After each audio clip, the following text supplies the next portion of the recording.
Alright, today we're doing garlic and ginger bok choy, which is a really nice vegetable. I'm actually using what's called baby bok choy because regular bok choy can be as big as heads of celery. So I got 3 baby bok choy. I got 2 cloves of garlic, a tablespoon of ginger, and a little pinch of chili flakes. Over there we got some vegetable oil, about a tablespoon of soy sauce, and some toasted sesame oil.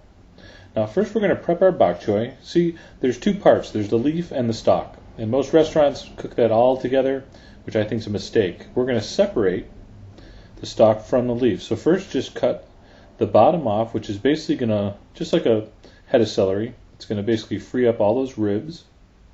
And then what you got to do, you got to be real careful because there's a little silt and sand and dirt that gets in those. So wash those good. Now to prep, simply cut off the leaf right where it starts on the stalk. All right, put those in a little pile. And then the stalk, I just want you to cut in little 1/4 inch, 1/2 inch pieces. I'm going with like a little kind of Asian angle cut there.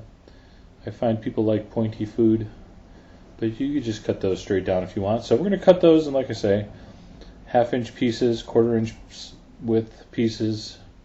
Really doesn't matter as long as they're the same. You've heard my mantra many times over. Alright, so you're going to separate the stalks from the leaves.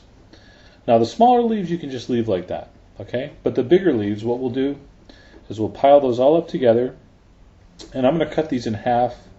In fact, I'm going to cut them this way.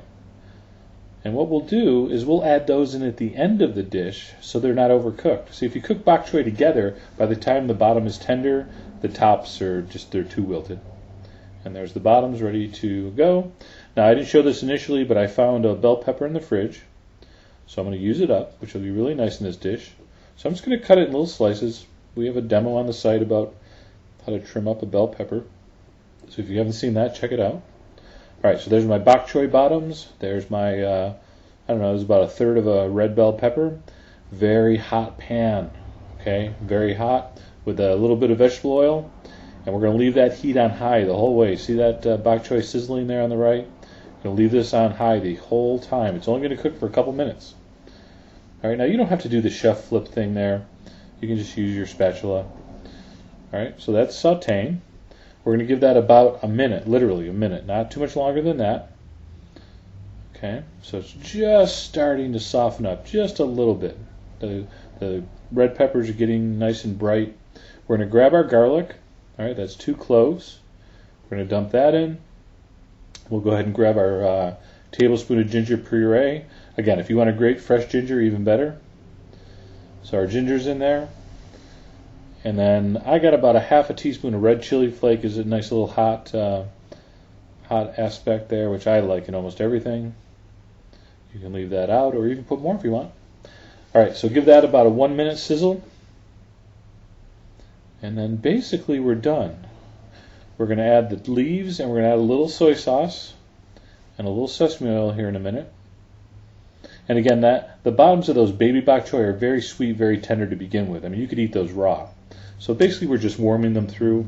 So that's why start to finish here, the whole cooking time is about 2-3 minutes. Throw in your leaves. Throw in your tablespoon of soy sauce. And this is hard to see, but it's about 6 to 8 drops or drips of that toasted sesame oil. Okay, that's just very strong. So be careful with that. Just a touch of that. And then we're just going to wilt this for another maybe 30-45 seconds. And those leaves will kind of turn a nice color. Very similar to like a spinach or even like a Swiss chard. But you don't want to cook that too long. See, again, in the restaurant, they would leave those whole and just cut those bok choy in quarters. And again, either the bottoms are undercooked or the tops are overcooked. But it's hard to get it perfect this way. Nice and uniform. The bottoms are going to be perfectly sweet and tender. The tops, as you see here, just got wilted for a little time. And when you plate that up, man, that is a great side dish. A little bit spicy, gingery, garlicky. The soy gives it a nice little salty aspect. And bok choy, really, really delicious green vegetable. Try it out. We're always looking for new, interesting vegetable dishes. And you'll find that at most supermarkets. So I hope you give that a try and enjoy.